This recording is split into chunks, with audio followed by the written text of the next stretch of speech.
This is one of the things that is really important in our era to understand.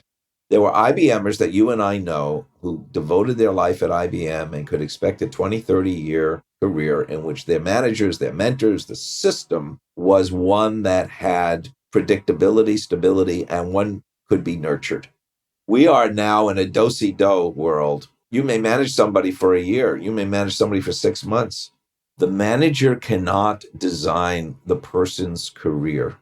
Now, taking that, it would be wonderful if in hiring somebody, you say, I don't know how long you're going to be here, but I'm here to help you get ready to navigate your own career. So let's do that together for whatever time we have together. Welcome to the Work for Humans podcast. This is Dart Lindsley. Jeff Saperstein watched his father spend his life in a job that used only a tiny portion of his true capabilities. By day, Jeff's father worked as a postman, but in his spare time, he read deeply and broadly in the classics, and he was a national chess champion and master. That would have been fine if Jeff's father had been okay with it, but he really wasn't. Jeff resolved to live a different life. He moved from New York to California, where he felt the ethos was much more sky's the limit and future-oriented. He reached for and attained senior marketing roles in top companies. He wrote 9 books, and he set out to help others live their full potential through his work as a university instructor and as a career coach. As just one example, Jeff has been a decades-long cheerleader for my work and the Work for Humans mission. This podcast wouldn't exist without his advice and encouragement. I wanted to have Jeff on the show for a particular reason. His passion for fully lived careers and his talent as a writer and as a career coach have ultimately led him to helping others write their memoirs. This is a super important and rare perspective on work. What does work look like when you look back? In this episode, Jeff and I talk about creating a legacy and meaningful connections within work, finding purpose, and the importance of cultivating an internal circle that shares your values. We also discuss company culture, managers and mentors, and what to do when you feel stuck at your job, along with a lot more. All right, if you enjoy this episode, be sure to subscribe to Work for Humans wherever you listen to podcasts. And now, my conversation with Jeff Saperstein. Jeff Saperstein, welcome to Work for Humans. Thank you, Dart. It's wonderful to be with you. There's at least 3 things I want to talk to you about today. When I interview people about what they want from work, they say a few things out of a long list that you are very expert in, and I want to explore what those things mean. One thing is people say, I want to build a legacy. Another thing that they say is, I want to form connections with others, friends, teams, meet new people. And what I'd like to start with is the idea of legacy. And the reason I bring this up for people who don't know your work is that you actually help people write memoirs, and you help them to create a legacy that they can pass on to others. So you have this experience of doing that. So first, can you describe what that work is? And then let's talk about what people seem to share in common about what they want from legacy. Wonderful, Dart. So at this stage of my life, after 50 years of work of having many roles, in the corporate world, in the consulting world, in the university world, I have found that I get great joy from helping people to discover their own legacies in a way that, as a detective would, you are curious to find what's the story behind the story, right? Everybody has a story, and then you start to probe. And if you're curious, and that's a very important aspect of what I do, I'm very curious about who people are and why they are. And when I look at this work of being a memoirist or a storyteller, a life storyteller, whatever you want to call it, one, I want to only work with people who have something to say that would be of interest and use to others. So part of my legacy is to help others see value through my storytelling about somebody's life that has value to them rather than just a vanity project. And by the way, I get approached to do vanity projects, and I say, no, I don't want to spend my life for somebody telling a life story that has no meaning and purpose and that I'm not interested in, and I don't need that. So in a way, what I do is try to help people understand who they are and why they are in a very simple way. What do they want from that story? Well, different people want different things, Dart, as you probably imagine. The one I'm working on now, which is very interesting, is a man who was very successful in business, unfortunately had a son who committed suicide, has gone through difficulties, adversities, but has a wonderful story of a journey from what he started his life as and who he became and his relationships. And the title is Share the Joy, a Life Well Lived with People, Integrity, Innovation. He's an innovator, patents, etc., someone who has really made a difference in the world. And so I don't know who's going to read this. My surviving son may never want to look at it, but I want to know it for myself. I want to make sense of my life. And I think ultimately what people want to do is make sense. On one level, what was that all about in terms of all the stress and all the anxiety and all the things I was worried about for all those years? Also, what value have I provided and what difference have I made? And I think everybody at the end of the day wants to know that they had meaning, purpose, and that they had made some difference in the world. And inevitably, Dart, particularly people late in life as I am, meaning comes from what you give to others, what you share with others, rather than what you glean for yourself. It's a selfish act to show how you have made a difference to others rather than just yourself. So counting up your money like Midas, I'm not interested in looking at your stock portfolio. I want to see what your spiritual portfolio is. I want to see what your relationship portfolio is. And as I look at my life, who have I been able to make a difference for, whether it's in the university, whether it's consulting, whether it's coaching, all of that comes together in terms of the giving self, the sharing self. So, a couple things you said in there. One is who this legacy is for. And there's some very interesting, very telling things in there. So, I asked this question, what job do you hire your job to do for you? And one of the first person who ever answered it with legacy was a chief people officer. And she said, I hire my job to leave a legacy. And I said, what legacy is that? And she says, my legacy is to show my daughters what a successful woman in Silicon Valley can be. And so that's what it was for her. Her audience for her legacy, in fact, the medium for her legacy was her daughters. So some of it is something that you give to others, but this idea that some of it is for yourself. And do you often get the feeling that people have been working on their legacy for a long time before they come to you? Or do they come to you to find it, essentially to find their legacy? It's a great question. Again, different people have different reasons. One thing that, as you know, because it's my tagline, living your legacy forward, most people look backward at their legacy, right? What difference did I make in the past, as if we're done?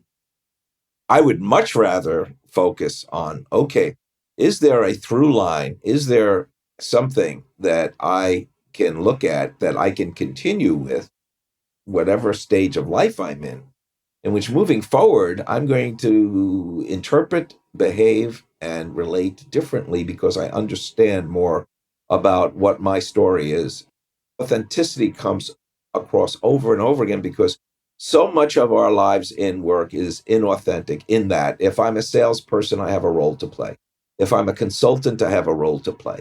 If I'm a teacher, I have a role to play. And we're actors in those roles. If you're good, you kind of know what's expected of you. You kind of know what the metrics are. You know what your goals are. And you're in a transactional relationship, even with students, right? You giving them grades, etc. But the authentic self is the one that finds meaning and purpose within those roles in which might change the way you act.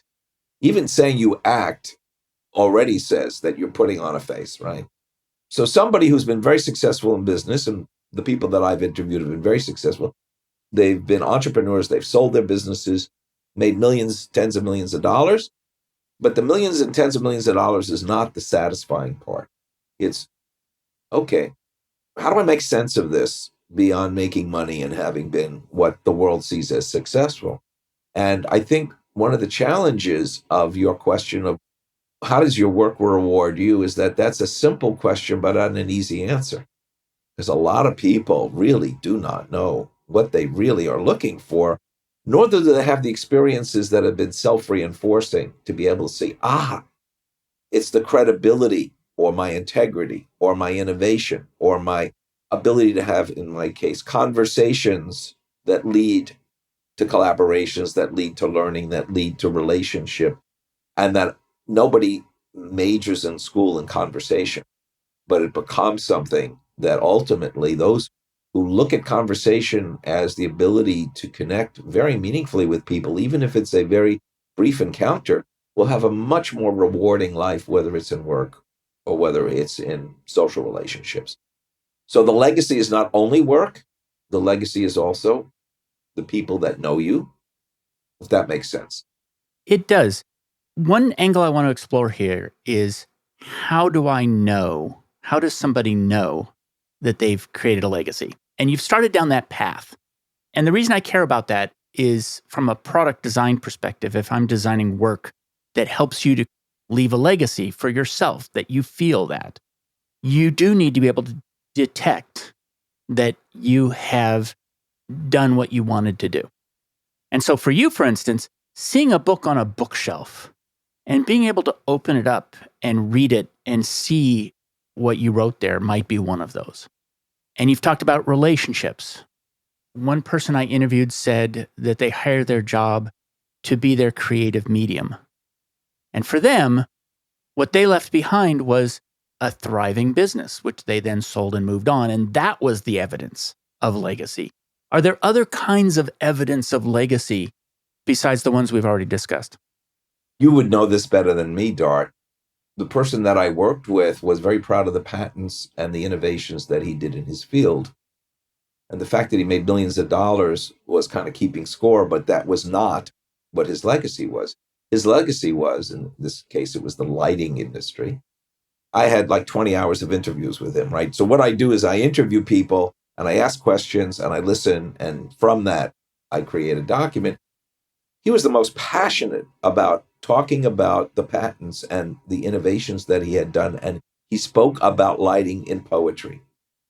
And you're a poet, so you understand. And when you're a coach, you look at the level of energy that somebody speaks. You don't just listen to the words, right? You're trained to listen differently.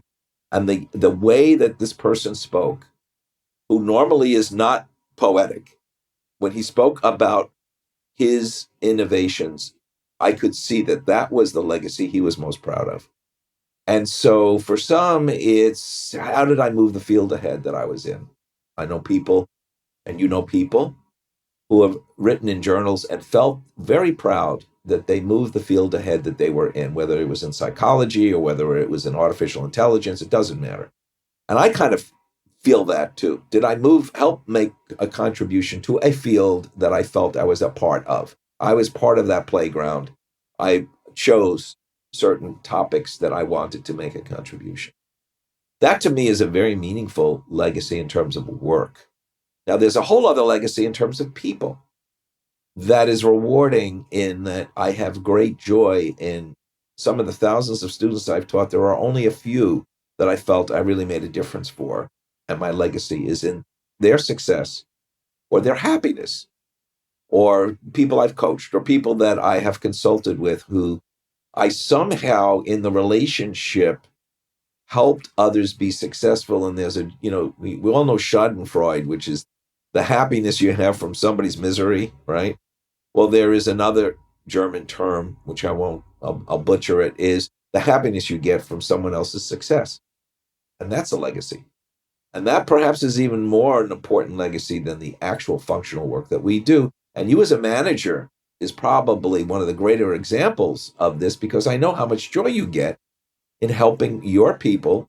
And again, it's your people who you manage have more productive, happier lives, and you glean legacy from that. Does that answer your question? It totally does. I think that people who build buildings, carpenters, can point at a house and say, I built that, or architects. But I like what you're saying about changing the field, and that trick with that is that if you're changing the field, it might take your whole life to know if you've done that. On the other hand, if you're managing somebody and you change their trajectory, it actually has a very real-time result. But if you look at all the people whose lives you've changed, it may add up over time to your legacy, right? Your legacy feels like a collector of lots of differences that you've made. Yes. And there's one other area we haven't talked about. So somebody that I have done a memoir for, their son committed suicide as an adult. Devastating. And part of his legacy is if he runs into somebody whose child has committed suicide, his ability to reach out to them and empathize and say the right thing with the right tone, with the right intention is a legacy unto itself.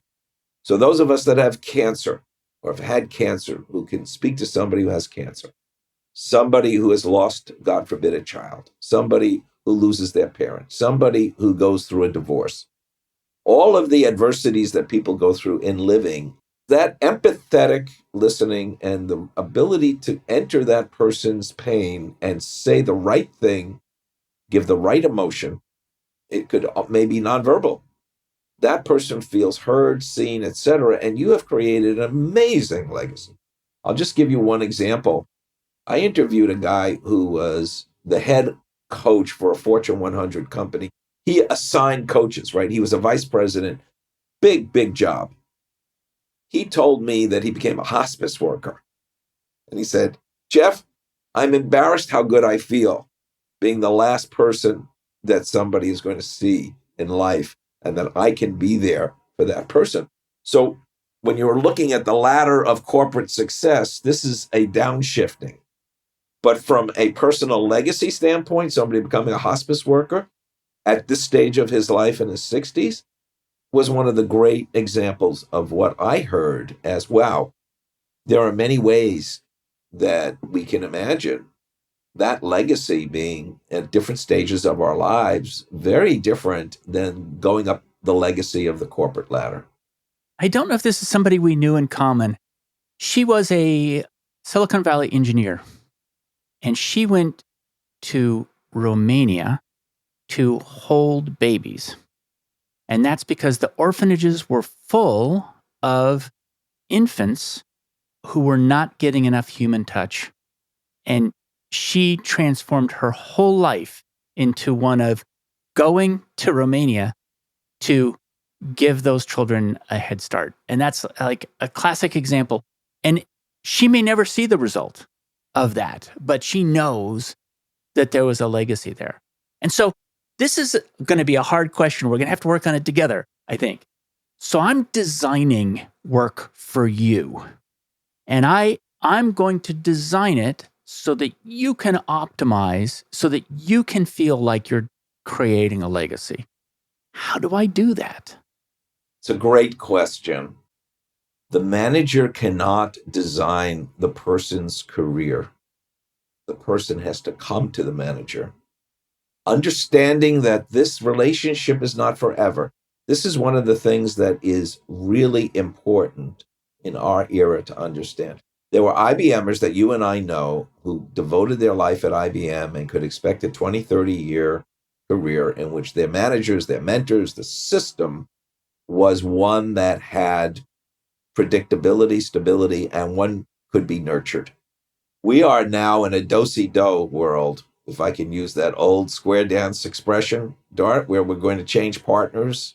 You may manage somebody for a year. You may manage somebody for 6 months. You know that you may have to fire that person, lay that person off because somebody upstairs decided that you're, so I want to just preface what I say to say there is very little stability and control as in the system.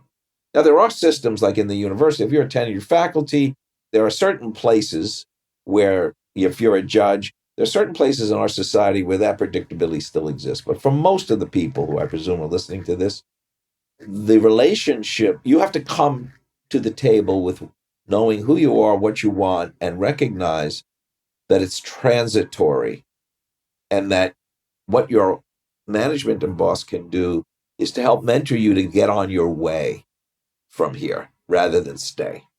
Now, taking that, and I know you do this, and very few managers do, it would be wonderful if in hiring somebody, you say, I don't know how long you're going to be here. I don't know whether I'm going to be here. I don't know if the project we're working on is going to get cut. I don't know if any of the work that you do is going to be recognized, but I'm here to help you get ready to navigate your own career. So let's do that together for whatever time we have together. That would be revolutionary. And let me just address this. A lot of people feel burned out, or they feel that they've been betrayed because they felt that they were going to be taken care of. And I think we need to disenthrall people with the idea that your work is going to be this nice, wonderful cocoon and womb that's going to nurture you, because that's not the reality. I want to explore the area of kindred. And so one of the things that people say when you ask them what job do they hire their job to do for them is they say, I hire my job to meet new people. I hire my job to spend time with friends. I hire my job to build my network. And so the concept of building a network, of getting connections inside an organization, I had somebody on my team talk to me about wanting to get their MBA because they wanted to build their network. And I asked, what's your network for? And she wasn't sure at first, but she thought to find opportunities. And I asked, is there a kind of network that you could build that would surround you with people who have a mission that you actually have a passion for? In other words, are the people that you want to develop a network with, are they the people you want to spend time with, or are they the people who are going to get you something? And so when you talk to people about connections like that, what's it for? What a great question. Let me see if I can do a three-dimensional answer. This is from a system that I had heard, so this is not my original thinking, but it's a great way to approach it, I believe. How do you feel about yourself? The intra-purpose of what you're doing. And it could be skill building. I'm in this job, or I look at the circle in terms of my skill building on something that I want to work on, and I'm using this opportunity to develop my skill sets, or my emotional intelligence, or my presentation skills, or my ability to write good conference reports, or whatever it is. So what is it that I feel good about myself at the end of the day? Somebody said to me, who is the head of the United Way here in San Francisco, a wonderful person, who said, I'm not worried about being an interesting person. I want to be interested in my day rather than work on being interesting. So how do I feel about myself? The second part, Dart, is inter-satisfaction. Who are the people I'm with? Who are the colleagues? And the team. This focus on team is extraordinarily important. I've been in many situations where my satisfaction was very much because of the collaborator I chose to work with, or because of the nature of the team. And I felt good no matter what the role was I was playing. The team was very satisfying. And of course, the purpose of what the work is, the impact, is also part of this satisfaction. So I'll give you an example. When I consulted with an organization to place a really good development director in the nonprofit world, and I looked at the top 100 places to work. There was a list of the top 100 places in the nonprofit world to work in the Bay Area. And towards the very top was the Alzheimer's regional office. So why is this a place that was one of the best places to work? Well, it was obvious. Everybody who worked there had some connection to somebody they loved who had Alzheimer's. And the fact that you could be working on a disease that had no cure, raising money, which is kind of a real pain in the butt, but you're doing it with others who care about what you're doing. It was like one of those eureka moments for me. It was an epiphany. It's like, wow, this is a place that people love to work. Well, you don't love to work it unless you feel that you've been touched by somebody you love who has Alzheimer's. One can find that in how I feel about what I'm doing, how I feel about the people I'm working with, and the impact that I'm having. Now, if you have all three, it's a trifecta, as we say in the horse racing business. You are really happy if you can check off those three criteria. Can you say the three again? Intra-satisfaction, the interpersonal satisfaction, and the purpose. I think it was the purpose economy. I think his name is Mark Friedman or Mark Hurst, something like that, where I got that from. Let me just say, much of the wisdom that I have learned over my lifetime was never my original thinking. Okay? It's not about my answers. It's about what I've heard of wisdom. And sometimes even learning a system or a way of a topology like McLuhan gave us for communications, or Rollo may have given psychology, or you name it, Buckminster Fuller for the, I mean, people's lives have been changed because they read or heard, not even encountered, and you know this from Christensen and people that you've mentioned. All of a sudden, it's like a veil has been lifted and you start to see the world a little differently. And then your legacy is part of the legacy of this person. I had that with Doug Engelbart. I was privileged. Many people don't know who he is, but you can explain who he is. Very early innovative. He's considered to be one of the people who demonstrated the internet, demonstrated the mouse. He created the mouse, but he was one of those great theorists and probably the best prototyper in Silicon Valley in the 60s and 70s. And many of the great innovations came from people like Doug Engelbart and others in Xerox PARC. And I had the opportunity through a networking group to be influenced by him. And I started to look at my own work in terms of, am I moving Doug Engelbart's idea of raising collective intelligence, which was his idea that these tools should be used to give access to all information to anybody, any place, any time for free. This was a revolutionary idea that Engelbart conceived of, and get the computer industry off of mainframes and get them into workstations that enable people to solve important problems. Ironically, like every genius, he was very bitter in that people wanted to play games and watch pornography rather than use it the way he intended it. But I understand Alexander Graham Bell expected people to use the telephone to listen to lectures, and he was very disappointed they just wanted to talk to each other. So sometimes being a great influence, you're not happy at the end of the day because people, Doug always said, you don't understand, But my point is, you can be influenced by people, and that changes your life to what your legacy is going to be. There's a couple of things, digging into Doug Engelbart for a second. Many of the most influential people on the planet are the least happy because they are setting sights on something that's so different from what is, that you find that they are alone. He's somebody who was able to have a big idea, which was, how are we going to get humanity to work together in a collective way, to think in a collective way and advance more quickly, and was able to bring it down to tactical execution of technologies, hypertext, the mouse, the graphical user interface. I mean, these are things that he was right there saying, look, if this could happen, we could have this larger consciousness. And maybe we have. We just found out we don't necessarily like our larger consciousness always. So if you were to ask him if he had a legacy, I wonder what he would have said. It's a wonderful question. I don't want to presume that I would know what Doug would say. Doug felt that there were very few people who understood what he was trying to do. Let me give you an example. This is anecdotal, but I heard this.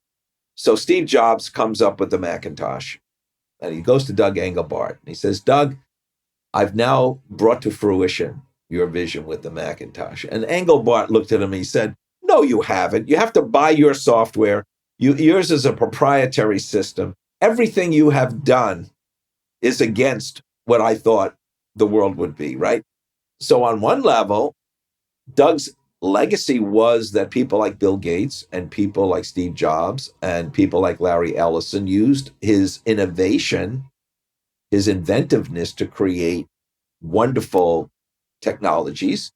But in his view, it was a misappropriation of the vision. And they made a lot of money, but he was never satisfied. Let's put it that way, because his vision was so large. However, I would say to Doug, look how many people you've influenced who have done wonderful work. And if you think about, we just went through a period with COVID. Somebody said to me, the solutions to this virus came up very quickly because all the research institutions and all the money, everybody's working together on the systems that people like Engelbart Creative, it took a year for the FDA to approve it. But the solution came very quickly, and that was an Engelbartian world of which everybody, it wasn't just one proprietary pharmaceutical company that was working, it was everybody working together. So I would say to Doug, we're not quite there. We may get it all wrong, but we're not quite there. But we got the idea, and it's going to come forward. And maybe the younger generation, frankly, will be more receptive to Engelbart than our generation was. I don't know.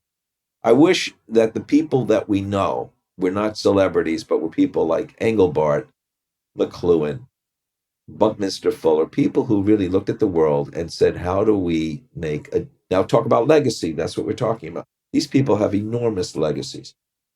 Can you talk about this concept of the inner ring? Sure. C.S. Lewis was a philosopher, mid-century in Britain, World War II. He's addressing, I believe, Oxford or Stanford. He said, look, you're going to be the most important people to reconstruct our world. We've just gone through a horrific war. A lot of you are going to be leaders, and you're going to want to be in the inner ring of people who have high status, or the people who you think are most important. And each time you enter into a ring, there's another ring inside that ring, and you're going to be asked to do things, or the demands are going to be to do things that you're very uncomfortable with, that either cross the line of legality or that are things that you are not proud of in terms of legacy. He didn't use that word. He said, be aware that this is a temptation that will not lead to your success or happiness. That much better to create your own inner ring with a fellowship of endeavors with others who you share purpose with. And therefore, together, you're creating something that has not only value, but that you have helped to determine, as opposed to joining somebody else's ring. I think C.S. Lewis nailed it. Trying to be fitting into somebody else's structure and somebody else's values and status-wise is a fool's errand, and it will not lead you to being happy. An odd coincidence is that you just used the word fellowship and ring when you were talking about that. And C.S. Lewis and Tolkien were friends. They're in the same writing group. And so the fact that then Tolkien wrote a book called The Fellowship of the Ring, probably a coincidence? Maybe not. So I do get this answer when I talk to people about their work and what they want from the design of it. And sometimes what they say is, I want my job to give me essentially membership in exclusive clubs. And what they mean is, look, if I work for this particular company or if I have this particular title, I can easily get entrance into certain inner rings. And I don't think that that's false. I think it's absolutely true. I know I get invited to speak at events, not because of who I am, but because of who I work for. And you know what? I'll take it. I'll take that. And in fact, I work for who I work for in part so that I will get invited to those events. It's absolutely true. But the idea that you can create inner rings and that companies might be able to facilitate that for you. There was recently, this is kind of related, which is that recently I interviewed Jeremy Neuner, and we were talking about the ways in which he created workspaces. He was one of the people who founded one of the first co-working spaces in California. But what he said is that by creating a particular environment, it could also act as a filter, which is you walk up the stairs of his, one of his places, and you get up there and it's kind of silly and it's kind of goofy. There's a giant robot there and there's an orange moose on the wall and there's a pirate flag over the bathroom and there's somebody in a kilt over there. And there's somebody dressed as a pirate actually in his place. Well, the truth is that you can create a kind of filter for who's going to come inside the company, and that becomes a tribe. So I can imagine that being the part of the design that I might create in a company is creating a place where people are going to find a high density of kindred. Yes, absolutely. And every company, every organization has a culture. Universities have a culture. Nonprofits have a culture. Companies have a culture. Without getting too personal, because it would embarrass him, I have a son who's working for a Canadian company, and my son, because he is fluent in French and has a great resume, he's very comfortable in that French Canadian culture because the CEO has created an environment in which he doesn't want people to be crowing about what they're doing or demanding that there is a discretion, there is a focus on the job. So I'm looking at my son being so comfortable in an environment in which his job is very stressful. He's the CFO of a major company and has to make 15 decisions a day. And a lot of it is based on what other people are doing, not what he has to do. And that's what happens when you're at a high level. However, the culture that this person created in that environment was perfect in terms of how to be successful in that environment. And people who are of that ilk thrive in that environment. Now, contrast that, I have a friend who is in New York. I come from New York, and he told me about his advising his daughter, who was working, I think, at Amazon. And he kept telling her to keep demanding and keep getting people, get in their face. And in New York, that culture, which I left, is a culture of I demand and I stand up and I'm an asshole, and that's okay as long as I get mine. My son would not thrive in that environment.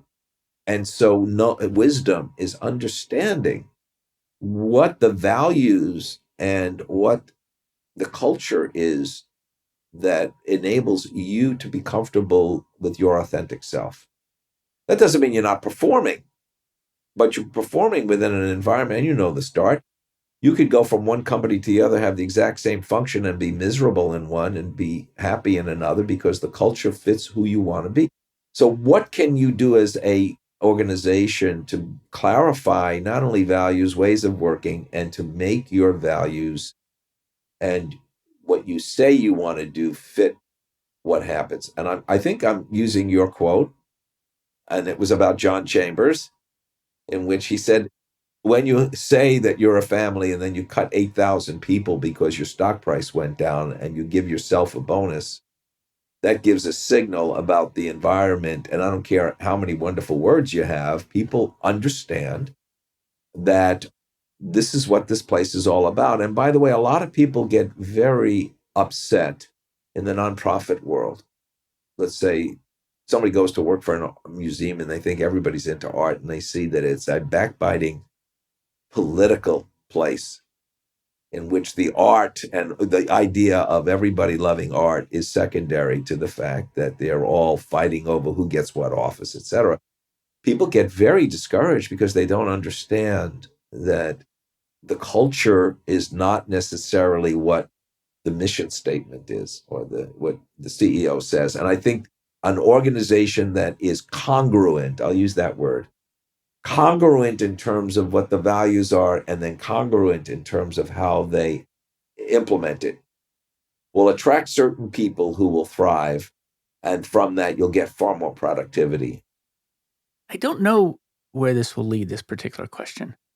What did you learn from your father about legacy? That's a great question.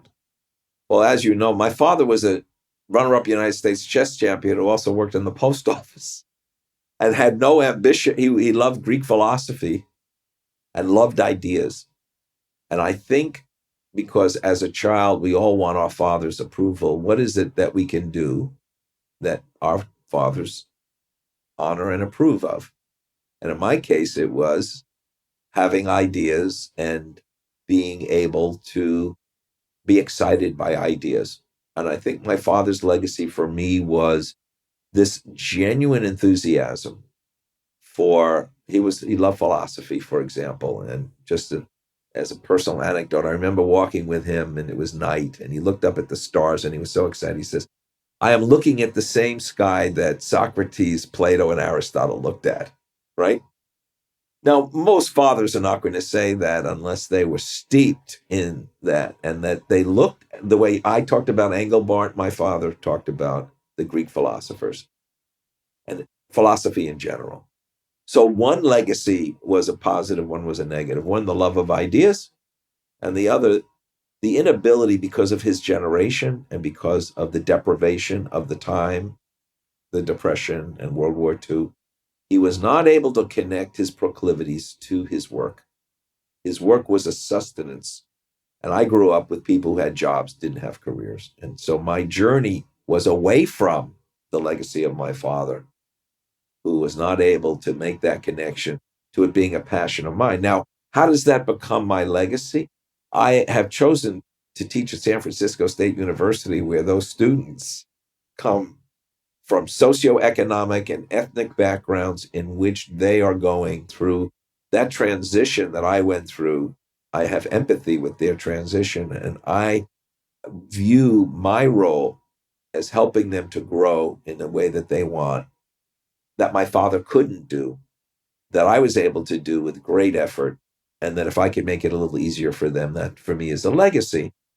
And it's certainly not the money I'm making at San Francisco State, which is ludicrous. It's the impact with empathy that comes from directly from the legacy of my father of not having that. So sometimes our observing people who have not been able to connect their lives to what would have made them happy is a motivator for us to help others, because we saw that personally. It was very painful for me not to see my father be able to use those proclivities, that genius that he had, in a way. Now, he lived his life and he lived in the world of books, and he was we didn't own any books. We would go to the library, he'd take 6 books out, and over the course of a week, was perfectly happy to read 6 books. Didn't have to do anything with it, right? It was not knowledge that had to be implemented. So I don't want to look at that as a failure.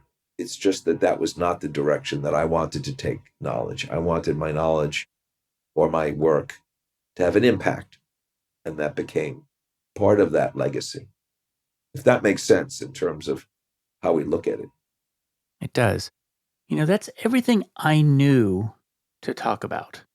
We've done really great conversation on legacy, really great conversation on connection. Couple more questions, though. You are a career coach, and you've done a lot of career coaching. Are there patterns that you see in terms of how people are experiencing work and how they would like to be experiencing work? And what is the delta between those two things? And I know it's different for each one. Yeah. I know. I'm hesitant to generalize. However, most people who come for career coaching feel that they're stuck. The word stuck comes out. Stuck in a job that they've been doing, that they don't want to do anymore, or they don't see the value in, or they're not happy in. Stuck in a way of seeing themselves in terms of limited horizons. Stuck in terms of understanding how would I'm not sure where I want to go, but even if I did, how would I get there? So there is a trajectory of what do I need to do? So how do I be able to understand myself in terms of my emotional, my spiritual? That's a very important thing. And so that's one part. The other part is then, okay, so now let's put together, looking at your experiences, tell me the stories where you thrived. Let's not look at where you weren't happy. Let's look at a profile of the things you've done where you felt good and what were the elements that were there, and we could inductively build a job description. Were you the nexus of the project? Were you somebody that came up with a solution? Were you somebody that helped somebody else come up with a solution? Give me 10 projects that you did, even in school, and chances are many of those projects are going to have elements that are similar that you have not seen because no job description matched it. And that gets to your, what does work provide that's rewarding? So the gold is there, it just hasn't been mined. And that's part of the self-analysis. The second is, okay, so what jobs exist, or where could you go that match that profile that you now have? And there you're looking at characteristics of jobs, even in fields that you might not have perceived, right? And then the third part is actually going out and talking to people who are in those fields to get more intelligent about what actually is and what's available. Now, that is a process of self-discovery, of being able to articulate who you are and what you want to be, and then going out and testing it with reality. Because the worst thing you can tell somebody is, you can be anything you want to be, just go and be your best. Well, that's not really helpful. You want to know what in the world matches what you want to be doing. I don't know if that answers your question, but it addresses some of the issues of what are people looking for. And I think some of it is, what's my authentic self, and is there a place for me? Because where I am right now, I'm stuck. Somebody once said to me, I feel dull and I want to feel whole and shiny. And I thought, wow, that's poetry now. What do I do with that? How do I help you to do that is a wonderful objective of what does whole mean to you? And how do you feel when you're shiny? Yeah. Yeah. It's interesting because we mentioned Christopher Alexander earlier, but Christopher Alexander says that our great architecture makes you feel whole and alive. And this idea that it is possible to design a work experience that causes people to feel whole and alive. It's interesting how people get essentially, I don't know exactly how they end up in that place where they are dead and dull. I don't know exactly how that comes about. I mean, a lot of work does not employ your whole person. A lot of work does not create that experience for you. And people actually, it seems to me, don't know how to get out of that within their current company or their current job. Because it is possible to transform your current role into something that can do that for you. It takes a belief that you can do that inside the company. So I have a question. I ask this question at the end of every interview. And I'm not going to say job in your case. I'm going to say, what job do you hire your work to do for you? Well, on one level, give me a reason to get out of bed in the morning. Because it's very tempting to kind of, hang up the spurs and just say, I'm done. I think I thrive in relationship. I thrive in conversation like we're doing today. I thrive in intimacy, which we haven't talked about. I believe that passion and intimacy has been given a meaning about a sexual connotation that traditionally men had passion and had intimacy in being Freemasons. The whole American Revolution was based on guys who talked to each other about meaningful things and said, you know what? Taxation without representation is not a way that we want to be. And in their intimacy, they were able to create a vision for the world. It wasn't an individual act, it was a collective intimacy. I have great respect for that aspect of life, that I want to have intimacy in conversation that deals with ideas and deals with actual impact for people. So that makes me happy. And that's what I hire my jobs to do. Now, I have to go through a lot of nonsense like teaching in order to have that feeling in the university. And I'm there for a purpose to help people. But I will let that go at a certain point and then continue to coach. In other words, I'm looking at a long tail at my stage of life. I'm in my mid-70s. I'm at a stage in life in which I hire my work to feel that I have meaning and I'm useful in this world at a point where many of my contemporaries, by the way, are done. And I'll give you one last. I don't want to have a conversation with anybody about what I used to be. That's interesting.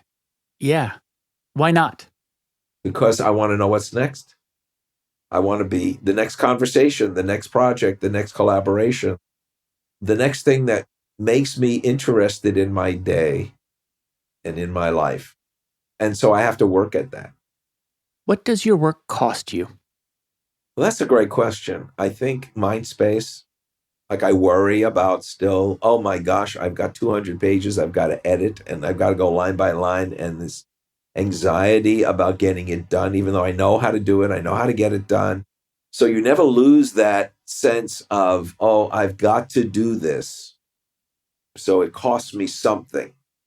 However, I love to hike. I've been hiking for 50 years. And part of the thing that I love about hiking, besides the getting out of my computer in my head and being in nature, is that the tribe I find on the trails, I just came back from Palm Desert, and I go to Santa Fe, and I go to Colorado, and I go to Sierras. I'm going to go to the Alps. I'm planning to do that. Is that I have conversation with people on the trails. And a forest ranger once said, the higher the elevation, the nicer the people, right? I'm on a trail in Santa Fe, New Mexico, or I'm on a trail in Mount Ryan and Joshua Tree, and I'm having conversations with people that we just encounter each other on the trail, and we are there. We feel so privileged, and we just talk to one another, and it's like a band of brothers or sisters. You're there and you're enjoying it, and that to me is the epitome of not only am I getting in with nature, but I'm finding a tribe of people who are there for the same purpose as I am. And you have this wonderful 3-minute conversation, you move on, you're never going to see them again, but it's part of the exhilaration of life. Thank you very much for talking today and having this conversation. I want to mention that this podcast would not exist without you. In other words, I would have not found my way to this podcast if you had not consistently encouraged me to advance ideas that we discussed. So thank you for that. Thank you. And my legacy is the fact that you're doing podcasts and doing them very well. Thank you very much. Thanks for joining me for another episode of Work for Humans. If you enjoyed this episode, please give us a 5-star rating wherever you listen to podcasts. And share the show with one person you think would get value from it. Believe it or not, this really helps us grow the show and reach more people who want to build the kind of work that people really want. As always, thank you to my producer, Jason Ames at Ninth Path Audio, for his insights into content and his high standard for quality. Final note, the opinions shared here are my own and not the views of Google or Cisco Systems. Thanks again for listening. See you next time.